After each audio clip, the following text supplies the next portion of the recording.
Komisi 10 karena merespon ya, bahkan mengundang semua organisasi guru dan organisasi pendidikan, memberikan masukan-masukan.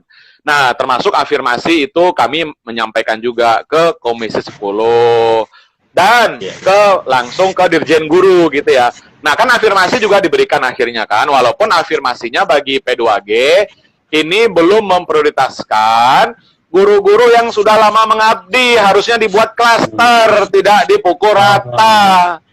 Gitu. Kalau lihat rilis P2G kan sudah diberitakan cukup banyak ya, termasuk di Alinea, itu ada beritanya. Bagi P2G dari awal, afirmasinya itu mestinya berdasarkan lama mengabdi.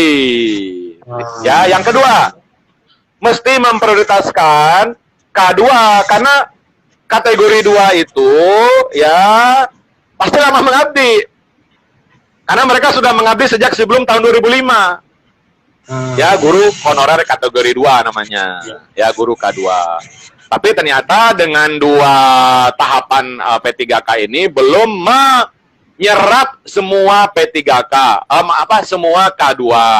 Berapa jumlah guru honorer K2, Mas? Kalau data BKN yang saya kutip tahun 2020 yaitu 121.954 guru honorer K2 yang terdata di Badan Kepegawaian Negara. Apakah semuanya terserap melalui P3K tahapan 1 dan 2? Tidak. Dari sebenarnya kami ya jauh-jauh hari sudah mengingatkan yang sudah punya sertifikat pendidik itu tentu sudah dinilai profesional. Ya enggak? Karena memang syarat guru itu memiliki sertifikat pendidik loh, menurut Undang-Undang Guru dan Dosen.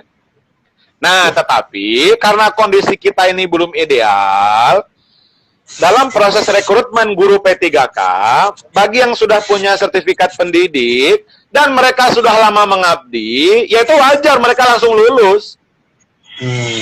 Nah, ini kan persoalannya yang baru-baru itu loh, Mas.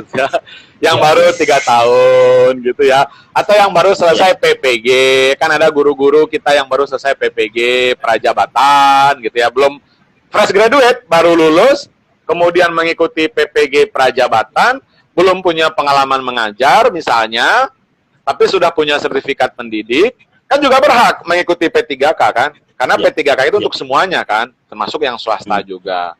Nah, jadi memang itu rasanya yang belum berkeadilan. Nah, terus bagaimana dong solusinya? Kami-kami yang muda-muda ini, guru-guru muda di bawah 35 tahun, mestinya PNS, jangan P3K. Persoalannya adalah pemerintah tidak lagi membuka guru PNS. Gitu loh. Karena semuanya bukan dilokalisir ya, semuanya desentralisasikan menjadi P3K. Itu yang P2G minta. Saya rasa semua organisasi guru sama. Mendesak pemerintah, Pak Presiden, agar tetap membuka jalur guru PNS.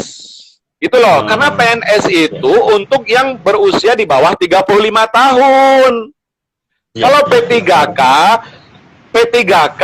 niatan dari awal sepemahaman kami, P3K itu untuk mengakomodir honorer-honorer yang sudah sepuh, yang sudah senior di atas 35 tahun. Karena untuk jadi PNS man bisa, kalau kata orang kampung saya. Gitu loh. Nah, tetapi sayangnya pemerintah tidak buka PNS, Mas, guru PNS. Sehingga guru-guru muda, usia 22 tahun, 23 tahun, fresh graduate, ya mereka juga jadi P3K. Itu yang saya katakan tadi, kanibal itu. Gitu loh. Nah, yang usianya 40, 50, 55, bahkan mau pensiun, kan PNS nggak bisa. Ya kan? Nah, ya mereka ditampung P3K, mestinya itu prioritas. Gitu loh. Kalau sudah tertampung, Mas tahu nggak berapa jumlah guru honorer seluruh Indonesia di sekolah negeri? Itu jumlahnya ya sekitar 1,5 juta juga, jadi mirip-mirip lah, 1,5 juta kurang lebih itulah. Nah, mestinya mereka itu yang diprioritaskan dulu, ya kan, guru honorer ini. Nah, adapun yang fresh graduate misalnya, atau yang baru mengabdi 2 tahun, 3 tahun, yang masih muda-muda, ini mestinya ya dimasukkan ke jalur PNS, uang di bawah 35. Nah, sayangnya pemerintah tidak membuka guru PNS. Sudah 2 tahun inilah ya. Terakhir 2019 seingat saya. 2020 kita pandemi, off. 2021 enggak juga dibuka karena P3K gitu. Sedangkan profesi lain PNS-nya tetap dibuka. Ada dosen PNS, dokter PNS, ya analisis keuangan PNS. Nah, untuk guru P3K. Nah, ini yang kami rasa kok tidak berkeadilan bagi guru gitu. Karena apa, Mas? Ini mempengaruhi juga motivasi, kinerja nanti dan pengelolaan guru secara nasional. Kenapa? Kalau PNS sampai 60 tahun masa mengabdinya. Kalau P3K maksimal 5 tahun, walaupun sih bisa perpanjangan kontrak ya, tetapi nah ada tetapinya, kontraknya minimal 1 tahun, ya nggak? Nah, di satu daerah terjadi, bisa saja terjadi perbedaan SK. Ada yang dikontrak 5 tahun, ada yang 3 tahun, ada yang 1 tahun, sama-sama P3K guru. Adil nggak tuh? Ya, ya. Kalau guru PNS sampai 60 tahun, ada pensiun.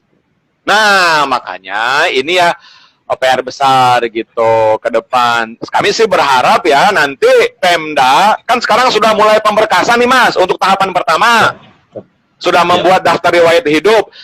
Semoga SK yang dikeluarkan oleh pemerintah daerah sebagai pejabat pembina kepegawaian, sebagai PPK, itu tidak diskriminatif. Tidak berbeda-beda. Nah, kayak tadi Mas, kita berdua misalnya sama-sama diangkat P3K di NTT, guru SMA, ya nggak Mas? Misalnya, saya dapat SK 1 tahun, Mas dapat 5 tahun. Ya, saya pasti iri ke Mas. Orang PPK-nya sama kok, pejabat pembina kepegawaiannya sama, dinas pendidikannya sama, gubernurnya sama, sama-sama SMA, sama-sama sudah mengabdi, kok SK-nya berbeda ya? Tuh, saya dapat 2 tahun, Mas 5 tahun. Nah, ini yang harus dijaga ya, supaya berkeadilan minimal 5 tahun. Jangan pakai yang setahun, yang 2 tahun, apalagi yang belang bentong. Ini berpotensi menimbulkan konflik horizontal antara guru dengan guru. Nah Mas, sedikit lagi soal tahap 3 Mas ya. Ini kita kalau ini sudah baru mau. Nanti kan tahap 3 baru mau Mas, belum. Tahap 3 belum. Nah ini kita bicara tentang hal-hal yang menjadi perhatian catatan juga kan kemarin Mas, soal masih belum ada formasi, lalu kedua banyak lulus tersingkir karena itu tadi Mas. Misalnya gini Mas, guru-guru muda yang lolos afirmasi tapi tersingkir gitu Mas. Nah gimana nih Mas? Guru-guru muda gimana? Guru-guru muda yang lolos tapi nggak memiliki formasi misalnya, karena prioritasnya kan guru-guru tua. Nah seharusnya kan, tapi ada juga loh guru-guru tua yang tersingkir juga karena nggak ada formasi. Nah maksud saya gitu Mas, artinya guru muda, baik guru muda atau guru yang lolos passing grade tapi belum ada formasi. Nah ke depan untuk tahap 3 misalnya antisipasi ini Mas, harusnya seperti apa? Apakah memang seperti yang Mas bilang tadi itu membuka CPNS untuk guru lagi atau seperti apa sih? Ya pertanyaan seperti ini juga pernah kita tanyakan atau ditanyakan ke kami ketika tahapan kedua. Karena di tahapan pertama kan yang lolos yang lolos tes tapi nggak ada formasi kan sudah ada sejak tahapan pertama, benar nggak? Ya, nah, kami meminta adalah apa? Sama, mestinya lolos, nggak usah tes lagi, langsung ditempatkan. Tapi ya permintaan kita ini nggak didengar gitu, tetap aja harus ikut tes, gitu loh. Tapi ini kan tergantung ada formasi Mas, misalnya. Nah, ya formasinya ditambah mestinya kan? Itu yang kita harapin.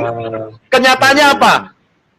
Yang ada Mas, dikurangin. Tadi saya katakan ada 10 daerah ya yang tidak ikut seleksi tahapan kedua dan ketiga. 10 daerah. Tadi saya sebut tuh, ya saya lupa ya, tinggal googling. Ada Surabaya, kemudian ada apa? Tasik, ada mana lagi tuh. Harusnya di tahapan kedua ketiga mereka menambah atau tetap ikut. ikut seleksi P3K, bukan malah nggak ikut. Kalau nggak ikut berarti mematikan kesempatan guru-guru untuk menjadi P3K dong, benar nggak? Ya. Nah, itu yang terjadi di daerah sekarang, Mas.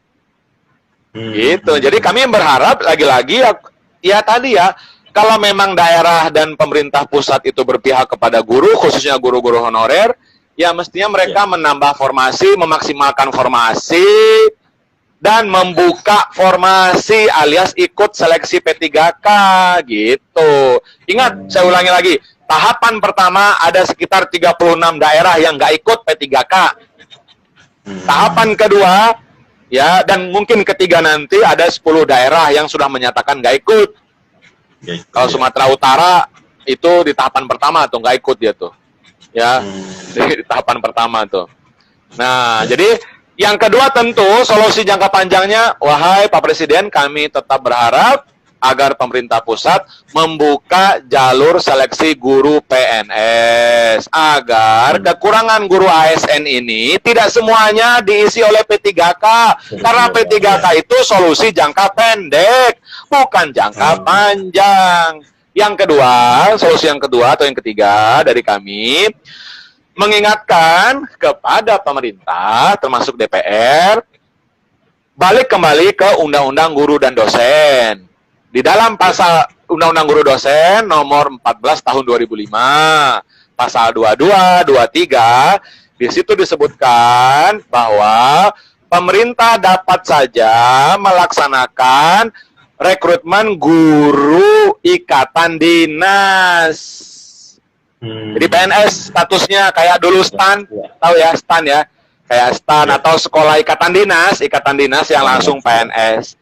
Nah, guru kan nggak ada tuh, guru yang berikatan dinas. Nah, padahal di dalam Undang-Undang Guru Dosen itu bisa dilakukan melalui LPTK, Lembaga Pendidik Tenaga Kependidikan, ya kampus-kampus ex-IKIP lah. Jadi Mas, mahasiswa itu diterima sudah langsung jalur ikatan dinas guru gitu loh. Ya. Nah, kuliah 4 tahun, ntar dia langsung jadi guru. Ya, atau PPG dulu, langsung jadi guru. Kenapa? Karena masuknya lewat jalur, apa tadi, ikatan dinas. Langsung jadi guru PNS tuh.